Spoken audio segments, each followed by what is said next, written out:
नमस्कार, आपण पाहताय न्यूज 18 लोकमत. आपल्या सगळ्यांचं स्वागत. मी मिलिंद भागवत. सुरुवातीलाच बातमी आहे राज्यावर असलेल्या चक्रीवादळाच्या सावटाची. कारण अरबी समुद्रात कमी दाबाचा पट्टा निर्माण झाल्यामुळे चक्रीवादळ काही तासात धडकू शकतं. चक्रीवादळाच्या पार्श्वभूमीवर 17 मे पर्यंत मुंबई आणि ठाण्यात मुसळधार पावसाची शक्यता हवामान खात्यानं वर्तवली आहे. आज त्याहूनही प्रामुख्यानं उद्या आणि परवा म्हणजे 16 आणि 17 तारखेला सिंधुदुर्ग रत्नागिरीत सुद्धा अतिमुसळधार पावसाचा इशारा देण्यात आला आहे.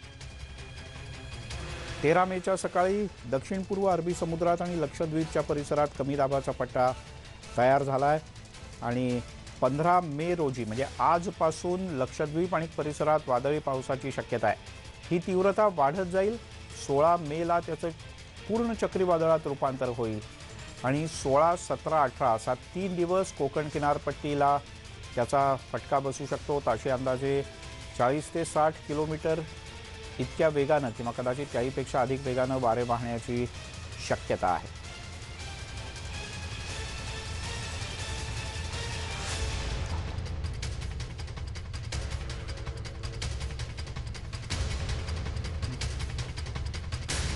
आणि याच संदर्भात आपण अधिक जाणून घेऊयात. मुंबई हवामान विभागातल्या वरिष्ठ अधिकारी शुभांगी भुते आपल्यासोबत आहेत. स्वागत आहे आपलं शुभांगीजी या कार्यक्रमात न्यूज 18 लोकमतमध्ये. आत्ताची या वादळाची स्थिती काय आहे आणि हे वादळ कशा पद्धतीने प्रवास करेल? प्रामुख्यानं महाराष्ट्राच्या किनारपट्टीला ते कधी येऊन धडकेल? आता सध्या हे जे वादळ आहे हे केरळच्या कुन्नूर पासून 300 किलोमीटर दूर आहे. सकाळी 2:30 वाजताचं जे ऑब्झर्वेशन आहे त्याच्या हिशोबाने, आणि ते आता सध्या 7 किलोमीटर पर आवर इतक्या वेगाने फक्त मूव्ह होत आहे. आणि हे अजून नेक्स्ट 24 आवर्स मध्ये हे सिव्हिअर सायक्लोनिक स्टॉर्म होणार. कारण आता ते सायक्लोनिक स्टॉर्म आहे, त्याच्यानंतर त्याची इंटेन्सिटी वाढेल आणि ते सिव्हिअर सायक्लोनिक स्टॉर्म होणार आणि त्याची मुवमेंट जवळपास नॉर्थ वेस्टवर्ड असणार आहे. तर ते जेव्हा महाराष्ट्राच्या साऊथ कोकणच्या लॅटिट्यूडला येणार त्याच्यानंतर ते थोडंसं दूर जाणार आणि त्याची डायरेक्शन गुजरातकडे असेल, नॉर्थ वेस्टवर्ड असेल आणि गुजरातच्या वेरावलला 18 मेच्या सकाळी ते स्ट्राईक करेल. बर, जसं जसं म्हणजे जिथून वादळ तयार होतं जसं जसं ते पुढे जातं तसा तसा त्याचा वेग वाढत जातो आणि तो कशा पद्धतीने वाढत जातो? जसं सायक्लोनिक स्टॉर्म तयार होतं त्याला जसं फीड होत असतं किंवा त्याची वेग वाढतो तसं म्हणजे जेव्हा त्याची सिव्हिअरिटी वाढते त्याचा वेग पण वाढतो आणि त्याच्यामध्ये वाऱ्यांची दिशा आणि वाऱ्यांचा वेग सुद्धा जो असतो तो वाढत जातो. शुभांगीताई, पहिल्या टप्प्यामध्ये असं म्हटलं जात होतं की प्रामुख्यानं महाराष्ट्राला अधिक फटका बसेल, पण जसं तुम्ही पहिल्याच उत्तरात म्हणालात की ते थोडंसं गुजरातच्या दिशेने सरकेल आणि वेलावलला 18 तारखेला ते जाईल. तर ही जी दिशा बदलत जाते चक्रीवादळाची, तर ती कशामुळे बदलत जाते? त्याचं काही गणित आहे? हो, नक्कीच. सगळ्यात पहिली जो कमी दाबाचं क्षेत्र होतं ते लक्षद्वीपच्या जवळ होतं आणि त्याची मुवमेंट नॉर्थ वेस्टवर्ड होती आणि काही म्हणजे कालचा संपूर्ण एक दिवस त्याची मुवमेंट अगदी नॉर्दर्ली मुवमेंट होती. त्याच्यामुळे ते अलॉंग द कोस्ट, लक्षद्वीप पासून अलॉंग द कोस्ट म्हणजे केरळ, कर्नाटका, आपल्या महाराष्ट्राच्या कोस्ट पर्यंत अगदी नॉर्थर्ली ते मुवमेंट असणार आहे. आणि जेव्हा स्टिअरिंग फोर्स असतात जे अपर लेवलला असतात, म्हणजे अजून बऱ्याच वरच्या जे स्टिअरिंग फोर्स असतात 500 HP लेवल, 400 HP आणि 300 HP लेवलचे असतात, ते अप्पर एअरचे जे स्टेअरिंग करंट असतात म्हणजे वाऱ्यांचा वेग असतो आणि वाऱ्यांची दिशा हे त्याचे डायरेक्शन डिसाइड करतात. जेव्हा हे न्यूमेरिकल वेदर मॉडेल आपण रन करतो आणि सांगतो की हे या दिशेला मूव्ह होणार, तेव्हा ते प्रेडिक्शन्स ते अपर एअर ऑब्झर्वेशन जे असतात त्याच्या हिशोबाने त्याचा डायरेक्शन ऑफ मुवमेंट सांगितली जाते. आणि आता जे आहे स्थिती त्याच्यामध्ये पण असंच दिसतंय की जेव्हा कोकणाच्या लॅटिट्यूडला येणार म्हणजे रत्नागिरी सिंधुदुर्गच्या जवळ आल्यावर ते अजून थोडस दूर जाऊन मग गुजरातकडे जाणार आहे. त्याच्यामुळे आपल्याकडे रत्नागिरी, सिंधुदुर्ग आणि गोव्याला सगळ्यात जास्त त्याचा पट्ट्या ह्याच्या सेट वाढणार कारण त्याची इंटेन्सिटी वाढत आहे. ती सायक्लॉनिक स्टॉर्म होतं ते सिव्हिअर सायक्लॉनिक स्टॉर्म बनत आपल्या कोस्ट पर्यंत येतं आणि बर त्याच्यानंतर ते दूर जात आहे. त्याच्यामुळे काय झालंय की आपलं नॉर्थ कोकण, रायगड, मुंबई, ठाणे, पालघर या डिस्ट्रिक्टला जितका रत्नागिरी, सिंधुदुर्गला फटका पडेल त्याच्यापेक्षा पण हो, कमी. फक्त वाऱ्याचा आणि थोडासा पावसाचा प्रभाव असेल, अन्यथा कुठलाच दुसरा धोका नाही. मोठा फटका बसणार. आता अ, प्रत्येक चक्रीवादळाचं क्षेत्र वेगवेगळं असतं, म्हणजे त्याचा आकार, म्हणजे किती क्षेत्र ते व्यापणार. तर कुठलंही चक्रीवादळ किती क्षेत्र व्यापणार, म्हणजे हे साधारण कोकणाच्या किनारपट्टीपासून एक 50 किलोमीटर आत समुद्रात असेल तरी सुद्धा त्याचा प्रभाव ठाणे जिल्ह्याच्या आतपर्यंत, म्हणजे अगदी पालघरपर्यंत सुद्धा जाणवू शकतो कोकणात असताना सुद्धा. तर हे त्याचं प्रभाव क्षेत्र कशानुसार ठरत असतं? ऍक्च्युली जे हे सीझन वाईज किती स्ट्रॉंग असतात त्याचे असतात. प्री मान्सून म्हणजे आता जे आहे ते अजून स्ट्रॉंग असतात. आता आपण बघितलं मागच्या वेळेस निसर्ग जो आलाय तो कॅटेगरी 1चा हो, सायक्लॉनिक स्ट्रॉंग होता. आता ही त्याच्यापेक्षा पण स्ट्रॉंग सायक्लॉनिक स्ट्रॉंग आहे कारण हे व्हेरी सिव्हिअर सायक्लॉनिक स्ट्रॉंग बनणार आहे. म्हणजे कॅटेगरी 2 पर्यंत पण पोहोचेल. पण हे जेव्हा ज्याचा जितकं समुद्रामध्ये असेल तेवढी त्यांना ऊर्जा मिळत असते आणि हां. तेवढं त्याचा व्याप वाढत असतो. बर बर निसर्गाच्या वेळेला तो समुद्रातून आपल्याकडे लँडकडे येत होता, म्हणजे आपल्या किनारपट्टीवर येत होता. त्यामुळे त्याचं जे ऊर्जा मिळत होती ती कमी होत गेली. बर कळलं? आता हे कसं आहे, अलॉंग द कोस्ट येऊन समुद्रात जाते, मग त्याची व्याप्ती अजून मोठी होते, त्याला अजून ऊर्जा मिळते, म्हणून ते अजून इंटेन्सिफाय होत आहे. बर आणि त्याच्यानंतर ते नॉर्थ म्हणजे गुजरातच्या दिशेने जाते. आणि हे सीझन वाईज जे डिफर करतं, पोस्ट मान्सून आहे की प्री मान्सून आहे, त्याच्यावर सायक्लॉनची इंटेन्सिटी पण डिपेंड असते. बरोबर बरोबर. स्वाभाविक पावसाच्या दिवसात ते आलं तर त्याची इफेक्टिव्हिटी जास्त असणार, कारण त्याला पोषक वातावरण असतं, वारेही असतात आणि स्वाभाविकपणे त्याच्यात पाऊस अधिक पाडण्याची क्षमता सुद्धा असते. आपल्याबरोबर ते सगळं आजूबाजूचं बाष्प खेचून आणत असतं. अ, हा बोला. आता जी आपण बघितलं होतं याच्या आधी पण म्हणजे मागच्या वर्षी सुद्धा एक निसर्ग त्याच्या आधी वायू पण सायक्लॉन येऊन गेलं. जेव्हा अशी सायक्लॉन येत असतात तेव्हा जवळपास सगळी एनर्जी अरेबियन सी मध्ये आता आपण बघता गेलं तर 3 वर्ष झाले, सलग 3 वर्ष झाली की आपल्याकडे सायक्लॉन येतो पावसाळ्याच्या सुरू व्हायच्या आधी. तेव्हा ह्यांची इंटेन्सिटी आपण खूप कमी बघायचो, आता ती वाढलेली आहे. याच्या मागे थोडस की ग्लोबल वॉर्मिंग पण आहे आणि प्रत्येक वर्षी आता ही इंटेन्सिटी अशीच वाढत जाण्याची शक्यता आहे. आणि आपल्याला आता पुढचे येणारे काही दिवस सुद्धा बघायला मिळेल, म्हणजे येणारे काही वर्ष सुद्धा आपल्याला बघायला मिळेल की पावसाच्या आधी सायक्लॉन येत आहेत म्हणून. बर, मी तुम्हाला हाच प्रश्न आता विचारणार होतो खरं तर, कारण हे सलग तिसरं वर्ष आहे की ज्या वर्षी महाराष्ट्राला कुठल्या ना कुठल्या तरी चक्रीवादळाचा सामना करायची वेळ येते. निसर्ग असेल, त्याच्या आधी फयान असेल, त्याच्यानंतर आता हे जे चक्रीवादळ येत आहे तोतके. तर याचं प्रमाण वाढणं, याचं मुख्य कारण फक्त ग्लोबल वॉर्मिंग आहे का अन्य काही आहे? आपल्याकडे फक्त अरेबियन सीच आहे आणि हो, आपल्याला ग्लोबल वॉर्मिंग म्हणजे संपूर्ण जगतामध्ये म्हणजे जितकंच म्हणजे प्रशांत महासागर आहे, हे सगळे मिळून आपल्याला तो फरक पडत असतो. इव्हन तुम्ही बघाल तर जगाच्या पाठीवर प्रत्येक 10 दिवसाला कुठेतरी सायक्लोनिक स्टॉर्म तयार झालेलंच असतंय आणि त्याची इंटेन्सिटी ग्लोबल वॉर्मिंग हे एक त्याचं मुख्य कारण आहे. बर. साधारण किती दिवस आधी आपल्याला या चक्रीवादळाचा अलर्ट मिळू शकतो, अ, की जेणेकरून हवामान विभागाच्याकडनं एकदा अलर्ट मिळाला की त्या त्या यंत्रणांना सतर्क होता येतं किंवा आपापली त्या दृष्टीने तयारी करता येते?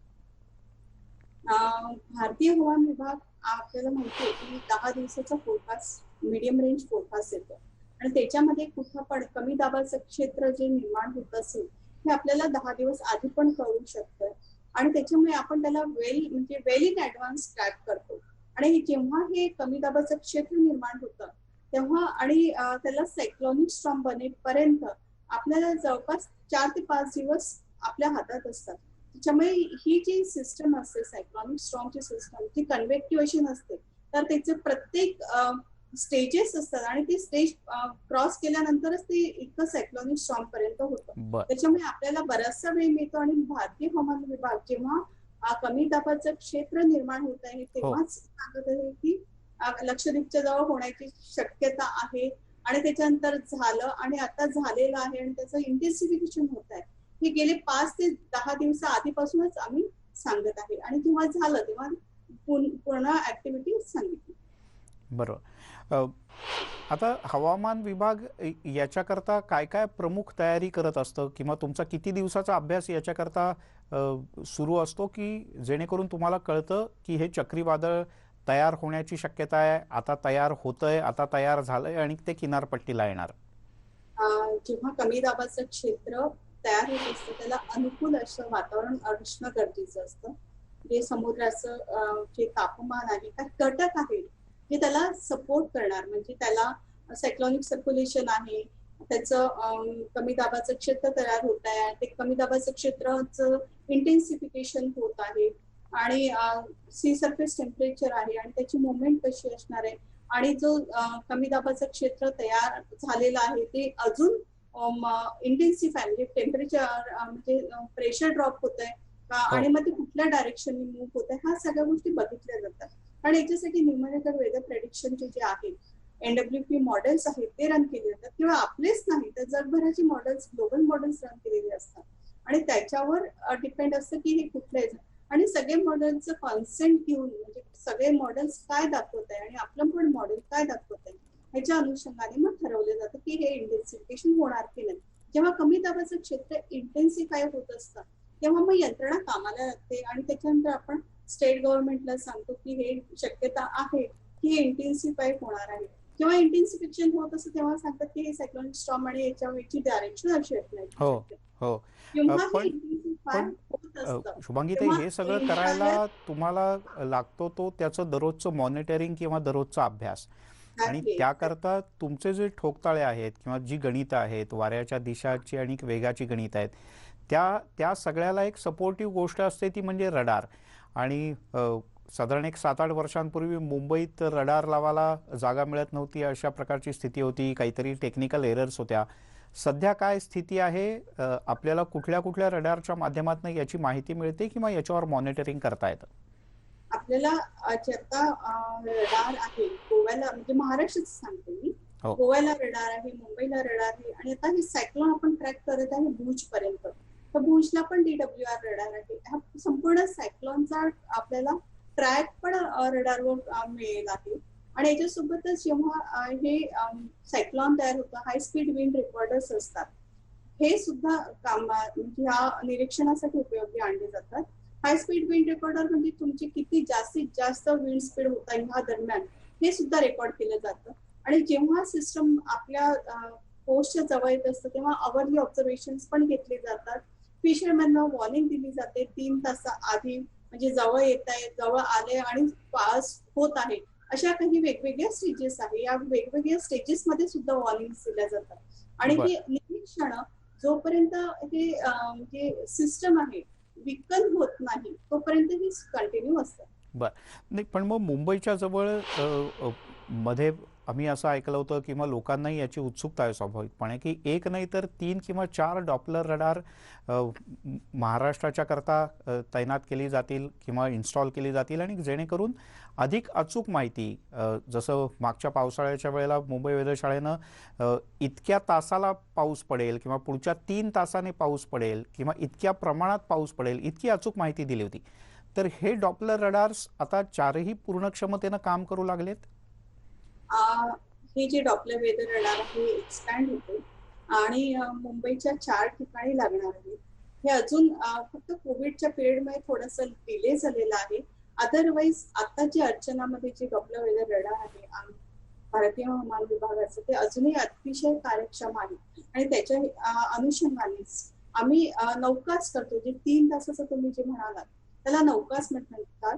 पुढच्या 3 ते 4 तासामध्ये काय होणार आहे ह्याचं पूर्ण डिटेल्स सांगितलं जातं. याच्यासाठी फक्त डॉपलर वेदर रडारच नाही तर आपल्याकडे सॅटेलाइट जे आहेत भारतीय हवामान विभागाचे कल्पना सॅटेलाइट इनसॅट 3A आहे ह्यांचा उपयोग करून आणखी वेगळे वेगळे प्रॉडक्ट्स अवेलेबल आहेत.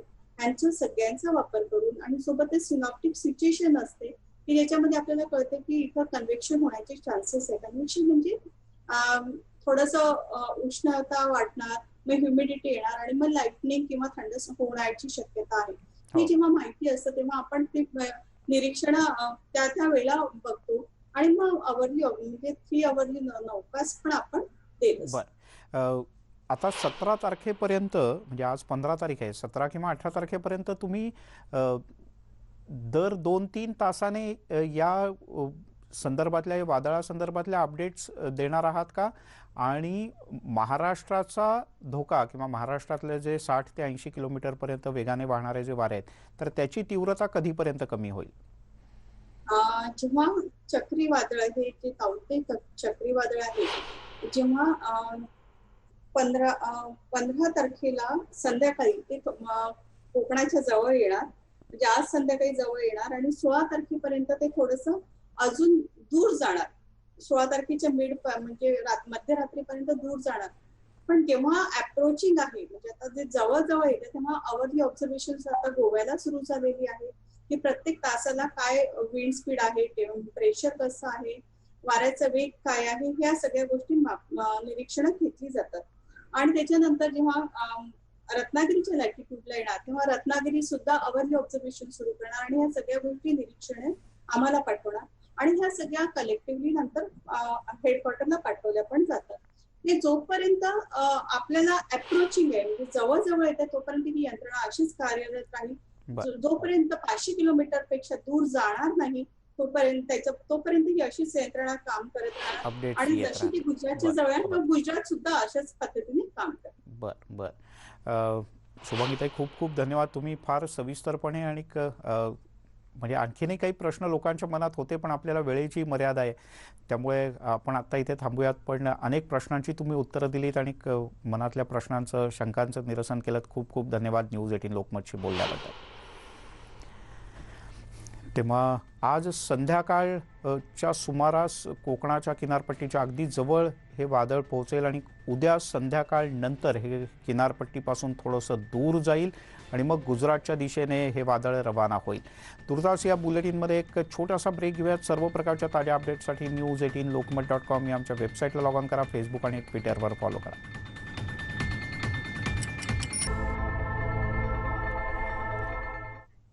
आपण पाहताय न्यूज 18 लोकमत. आणि तोतके चक्रीवादळ महाराष्ट्राच्या उंबरठ्यावर आहे. गोव्यामध्ये हळूहळू त्याचा परिणाम दिसायला लागला आहे. तर आता चक्रीवादळ येणार म्हणून संपूर्ण कोकण पट्ट्यामध्ये काय तयारी सुरू आहे, खेडला आहेत आपले प्रतिनिधी चंद्रकांत बनकर. थेट त्यांच्याकडे जाऊयात, कारण अरबी समुद्रात कमी दाबाचा पट्टा हळूहळू निर्माण व्हायला लागला आहे आणि चक्रीवादळ सक्रिय होत आहे. चंद्रकांत, जिल्ह्यामध्ये काय प्रकारची तयारी करण्यात आली आहे?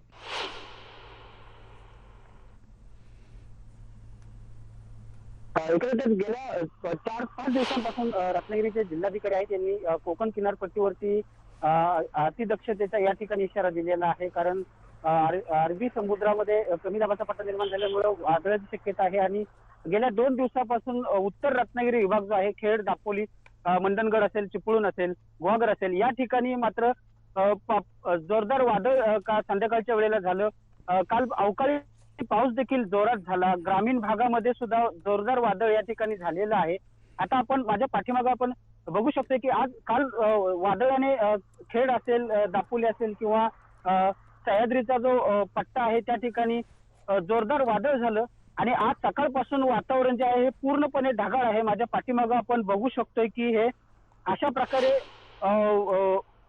जे वातावरण आहे हे पूर्ण ढगाळ झालेलं आहे. आताही सकाळचे पहाटेच्या 6 वाजल्यासारखा अनुभव या ठिकाणी येत आहे. पावसाची शक्यता या ठिकाणी निर्माण झालेली आहे, कारण काल दुपारी सुद्धा या ठिकाणी अशाच प्रकारे वातावरण तयार झालं आणि सोसाट्याचा वारा सुरू झाला आणि अचानक संध्याकाळी 6:30 पावणे 7 वाजता या ठिकाणी जोरदार वादळ या ठिकाणी सुरू झालेलं आहे. रत्नागिरीचे जिल्हाधिकारी आहेत त्यांनी समुद्रकिनारी आता समुद्र काही प्रमाणात खवळलेला देखील आहे. तीव्र लाटा या ठिकाणी उसळत आहे, त्यामुळं त्या ठिकाणी कोणी न जाण्याचं जे आव्हान आहे हे केलेलं आहे. आता पूर्ण सकाळपासून जे आहे हे वातावरण ढगाळ असल्यामुळे आज दुपारनंतर काय परिस्थिती निर्माण होते, पुन्हा एकदा अवकाळी पाऊस जोरदार कोसळतोय का, वादळ या ठिकाणी पुन्हा कालच्या प्रमाणात येते का, हे देखील शक्यता त्या ठिकाणी निर्माण झालेली पाहायला मिळते. जिल्ह्यामध्ये काय तयारी करण्यात आली आहे? जसं रत्नागिरी आणि अन्य ठिकाणी काही एनडीआरएफच्या तुकड्या तैनात आहेत, तसं आपल्या इथे काय तुकड्या तैनात आहेत? अगदी समुद्रालगत राहणाऱ्या लोकांना काय आवाहन करण्यात आलं? एनडीआरएफचे आतापर्यंत तुकड्या या ठिकाणी आलेल्या नाहीत, मात्र तटरक्षक दल जे आहे किंवा सागरी सुरक्षा दल जे आहे, रत्नागिरी जिल्हा पोलिसांनी जे समुद्र किनारीचे जे पोलीस स्टेशन आहेत त्यांना देखील या ठिकाणी सतर्कतेचे इशारे दिलेले पाहायला मिळत आहेत. खेडचे जे उपविभागीय पोलीस अधिकारी आहेत त्यांनी देखील या ठिकाणी समुद्र किनारा जो आहे त्या समुद्र किनारी सागरी सुरक्षा दल आहे त्यांना सूचना दिलेल्या आहेत. त्यांच्या देखील या ठिकाणी वारंवार बैठका घेतलेल्या आहेत. त्या ग्रामपंचायतीच्या समुद्र किनारची जी गावं आहेत त्या ग्रामपंचायतींना त्या मार्फत या ठिकाणी नागरिकांना सूचित करण्यात येत आहे. तुर्तास धन्यवाद या सगळ्या सविस्तर माहितीबद्दल. राज्यावर प्रामुख्यानं कोकण किनारपट्टीवरती वादळाचं सावट आहे. चक्रीवादळ हे आज संध्याकाळपासून कोकण किनारपट्टीच्या अधिक जवळ यायला सुरुवात होईल आणि उद्या संध्याकाळपर्यंत त्याचा प्रभाव असेल. त्यामुळे 15 तारखेची संध्याकाळ ते 16 तारखेची संध्याकाळ किंवा रात्री उशिरापर्यंत अधिक परिणाम महाराष्ट्राच्या सर्व कोकण किनारपट्टी लगतच्या जिल्ह्यांना म्हणजे रायगड, रत्नागिरी, सिंधुदुर्ग यांना अधिक प्रमाणात जाणवणार आहे. त्यासोबतच मुंबई, ठाणे आणि पालघर जिल्ह्याला सुद्धा याचा काही ना काहीतरी परिणाम जाणवेल. प्रामुख्यानं ऑरेंज अलर्ट आणि येलो अलर्ट जारी करण्यात आलेले आहेत आणि झाडं उन्मळून पडण्याची शक्यता आहे. किनारपट्टीच्या भागात नागरिकांनी अत्यावश्यक असेल तरच घराबाहेर पडावं, कारण मोठ्या प्रमाणात पाऊससुद्धा या सगळ्या दरम्यान होऊ शकतो. एक छोटासा ब्रेक घेऊया, लगेचच परत येतोय. पाहत राहा न्यूज 18 लोकमत.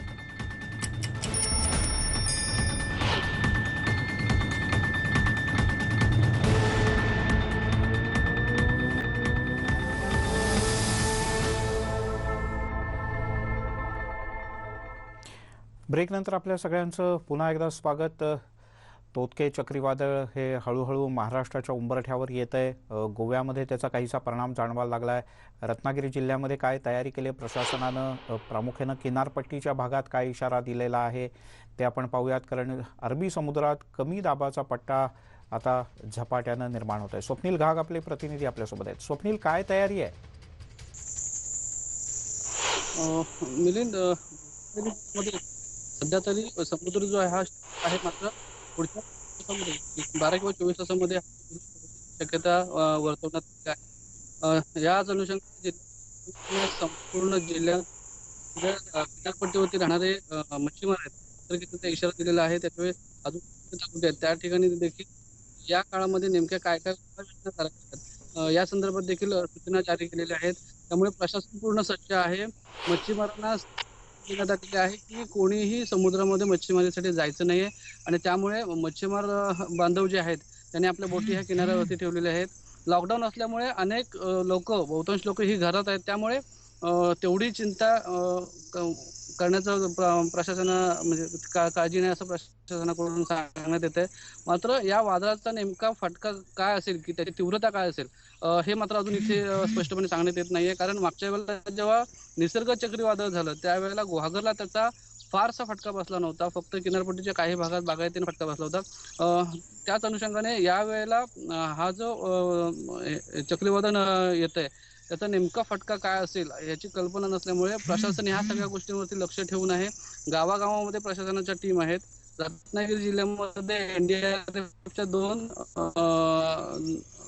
दोन टीम आल्यामुळे या नेमक्या कोणत्या भागात पाठवायच्या हे सगळं वादळाची दिशा पाहून ठरवण्यात येणार असल्याचं प्रशासनाकडून सांगण्यात येत आहे. एकूणच ह्या संपूर्ण किनारपट्टीच्या भागावर गेल्या वेळेला जेव्हा निसर्ग चक्रीवादळ आलं होतं तेव्हा रत्नागिरी, रायगड, सिंधुदुर्ग मोठा फटका बसला होता. यावेळेला तर असं म्हटलं जात आहे की याच्यापेक्षा कदाचित हे चक्रीवादळ हे थोडं अधिक तीव्र असू शकतं.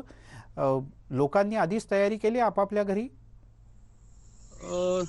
नक्की सर, कारण प्रत्येक भागामध्ये प्रशासनाने यावेळी वादळाचे 2 दिवस आधी पाहू लागले. प्रशासनाकडून जारी करण्यात आलं होतं, खबरदारीच्या सूचना दिल्या होत्या. त्यामुळे स्थानिक प्रशासन देखील या सगळ्या खबरदारीच्या उपाययोजना घेण्यामध्ये सक्रिय आहेत.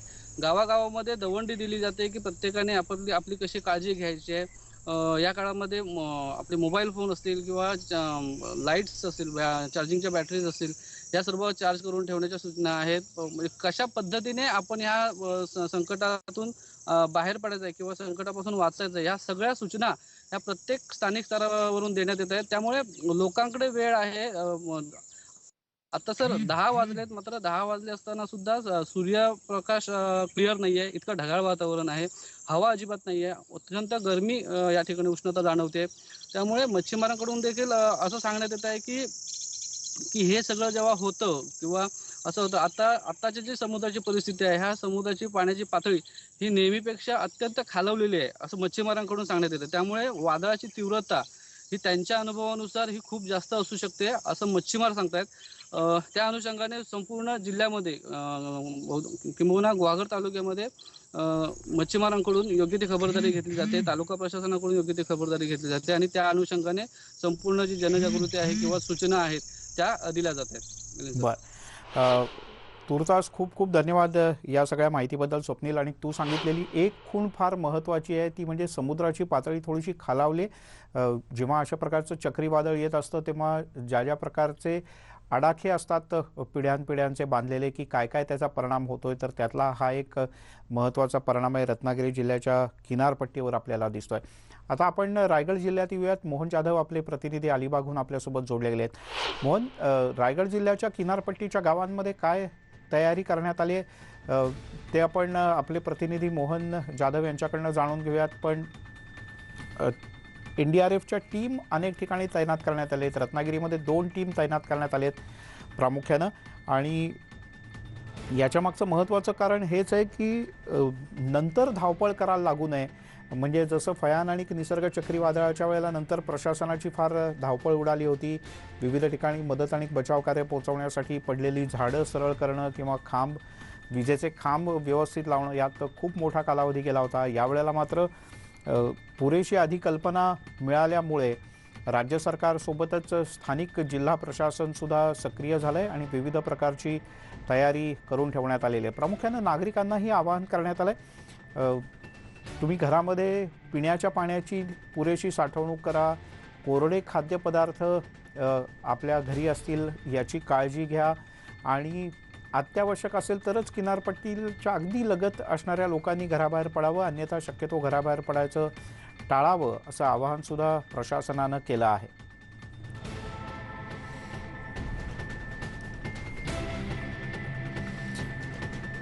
त्यामुळे अरबी समुद्रात हा कमी दाबाचा पट्टा निर्माण झाल्यानंतर मगाशी आपल्यासोबत शुभांगी भुते या मुंबई वेधशाळेच्या वरिष्ठ अधिकारी आपल्यासोबत होत्या आणि त्यांनी सांगितल्यानुसार आज दुपारनंतर कोकण किनारपट्टीच्या अधिक जवळ येईल हे चक्रीवादळ आणि त्याचा चांगलाच परिणाम जाणवायला सुरुवात होईल. त्यामुळे या चक्रीवादळाच्या बातम्यांवर आपलं बारकाईनं लक्ष असेल. पण एक उस्मानाबादमधून बातमी हाती येते, ती म्हणजे उस्मानाबादमध्ये आजपासून पुढच्या 9 दिवसांच्या करता जनता कर्फ्यू घोषित करण्यात आला आहे. वाढते रुग्णांची संख्या पाहता जिल्हाधिकारी कौस्तुभ दिवेगावकर यांनी या प्रकारचा निर्णय घेतला आहे. जनता कर्फ्यूच्या दरम्यान अत्यावश्यक सेवाच फक्त सुरू असतील, इतर सर्व प्रकारच्या सेवा बंद राहतील. दरम्यान कुणीही विनाकारण घराबाहेर पडू नये अशा प्रकारचं आवाहन जिल्हाधिकारी कौस्तुभ दिवेगावकर यांनी केलं आहे. त्यामुळे उस्मानाबादमध्ये आजपासून 9 दिवसांचा जनता कर्फ्यू. मधल्या काही काळात उस्मानाबादमधली रुग्णसंख्या कमी झाली होती, मृत्यूचा दरसुद्धा कमी झाला होता. पण आता पुन्हा एकदा उस्मानाबाद जिल्ह्यातली कोरोनाबाधितांची संख्या वाढू लागल्यानं जिल्हाधिकारी कौस्तुभ दिवेगावकर यांनी जिल्ह्याकरता हा निर्णय घेतला आहे. सर्वांना, प्रशासनाला बरोबर घेऊन, सर्व पक्षांना बरोबर घेऊन आता आजपासून 9 दिवसांचा जनता कर्फ्यू हा उस्मानाबादमध्ये जाहीर करण्यात आला आहे. लोकांनी विनाकारण अजिबात घराबाहेर पडू नये असं आवाहन प्रशासनानं केलं आहे. जर का उस्मानाबादकरांनी हा 9 दिवसांचा जनता कर्फ्यू अगदी काटेकोरपणे पाळला तर वाढत्या रुग्णसंख्येवर नियंत्रण मिळवण्यात काही प्रमाणात निश्चित यश मिळेल. बालाजी निरफळ आपले प्रतिनिधी आपल्यासोबत आहेत. बालाजी, काय अधिक माहिती आहे? एकूण जर बघितलं की कोरोनाची जी परिस्थिती वाढता जो आलेख आहे तो उस्मानाबाद जिल्ह्यात थांबण्याचं नाव घेताना दिसत नाहीये. याच्यामुळं जो जिल्हाधिकारी यांनी जो आहे तो निर्णय घेतला होता की रमजानीच्या पार्श्वभूमीवर 2 दिवस जे आहे ते लॉकडाऊनचं जे होते ते शिथिलता देण्यात आली होती. जीवनावश्यक वस्तू असतील किंवा किराणा दुकानं असतील याला सूट देण्यात आली होती. मात्र आजपासून पुढील 9 दिवस जे आहे ते उस्मानाबाद जिल्ह्यात लॉकडाऊन हे कडक करण्यात आलेलं आहे. लॉकडाऊन लावण्यात आलेलं आहे. उस्मानाबाद जिल्ह्यात रुग्णसंख्या बघितली तर 7,123 इतकी एवढी रुग्णसंख्या आता सध्या ऍक्टिव्ह रुग्ण आहेत. मृत्यू जे आहेत ते 1200च्या जवळपास झालेले आहेत. आणि हा आकडा प्रशासनाची वाढणारी चिंता वाढवणारा आहे. आणि ही चिंता कमी करण्यासाठी सुद्धा प्रशासन एक प्रयत्न करताना दिसतं. त्याचाच भाग म्हणून प्रशासनानं हा जो आहे तो लॉकडाऊन लागू करण्यात आलेला आहे. लोक कशा प्रकारचा प्रतिसाद देतील? कारण गेल्या लॉकडाऊनच्या वेळेला काही लोकांनी फार गांभीर्यानं हा लॉकडाऊन घेतला होता, पण काही जण अगदी बिनधास्तपणे फिरताना दिसत होते. एकूण जर बघितलं तर ह्या 2 दिवसात मिलिंद सर आकडेवारी जर बघितली, कालचा रिकव्हरी रेट जो आहे तो जिल्ह्याचा तो बऱ्यापैकी चांगला आहे. मात्र आकडे जे आहेत ह्याचे रुग्णसंख्येचे ते 600 ते 650च्या घरात रोजच निघतात. रेग्युलरली तो आकडा जो आहे तो कमी व्हायचं नाव घेत नाहीये. याचं कारण की कमी जो स्पीड असतो तो लोक बाहेर फिरण्यामुळे जास्त होतो. आणि या 2 दिवसाच्या कालावधीत प्रचंड गर्दी जी होती ती रस्त्यावरतीच पाहायला मिळाली. आपण त्याच्या बातम्याही दाखवल्या की लोक अशा पद्धतीने रस्त्यावर येतात. तर लोक एवढं होऊन सुद्धा लोक याला कोरोनाला सिरियस घेताना कुठेतरी दिसत नाहीयेत. त्याच्यामुळे की प्रशासनाला जी आहे ती कारवाई जी आहे ती मोठ्या प्रमाणात करावी लागते. लॉकडाऊन हे लावावं लागते, सतत लॉकडाऊन लावावं लागतं. एकेकाळी उस्मानाबाद जिल्ह्यात जर बघितलं तर फक्त 3 रुग्ण होते. मात्र आताची रुग्णसंख्या जर बघितली तर 7,000च्या जवळपास ही रुग्णसंख्या गेलेली आहे. आणि हा असाच आकडा राहिला तर खूप त्यात गंभीर परिणाम याच्यावर दिसणार. दुसरी गोष्ट जर बघितली तर मृत्यूचा जो दर आहे तो उस्मानाबाद जिल्ह्यात राज्यात सुद्धा मोठ्या प्रमाणात राज्याच्या तुलनेत वाढलेला आहे. उस्मानाबाद जिल्ह्यात या परिस्थितीत बघितलं तर रोज 15 ते 12 मृत्यू जे आहे ते कोरोनामुळे होतात. ही शासकीय आकडेवारी संशय वेळोवेळी उभा केला जातो की प्रशासन आकडे लपवतंय. मात्र अशी जरी परिस्थिती असली तर नागरिकांनी स्वतःची काळजी घेणं हे खूप गरजेचं आहे. कोरोनाची साखळी तोडायची असेल बालाजी तर प्रत्येकाला स्वतःवरही काही निर्बंध घालून घ्यावे लागतील, तरच ही कोरोनाची साखळी आपल्याला सगळ्यांना तोडता येईल. अन्यथा उस्मानाबादमधली तू सांगितलीस तशी परिस्थिती आकडे वाढतायत आणि हे निश्चित चिंताजनक आहे. प्रशासनाला सर्व जनतेनं अधिकाधिक सहकार्य करणं हे अत्यंत गरजेचं आहे. तुर्तास धन्यवाद बालाजी या सगळ्या माहितीबद्दल. आणि जाताना आठवण अर्थातच महत्त्वाची मास्कची. मला माहिती आहे कदाचित तुम्ही पुन्हा पुन्हा असं कोणी सांगितलं की राग येतो, आपला स्वभाव आहे, पण त्याच्याशिवाय पर्याय नाही. कारण मास्क घालणं हे प्रत्येकाकरता अत्यंत गरजेचं आहे. मास्क घातला तरच ही कोरोनाची साखळी आपल्याला तोडता येईल. आपल्याला मास्क मुक्त राहायचं असेल तर सध्या मास्कचं बंधन घालून घेणं अत्यंत गरजेचं आहे.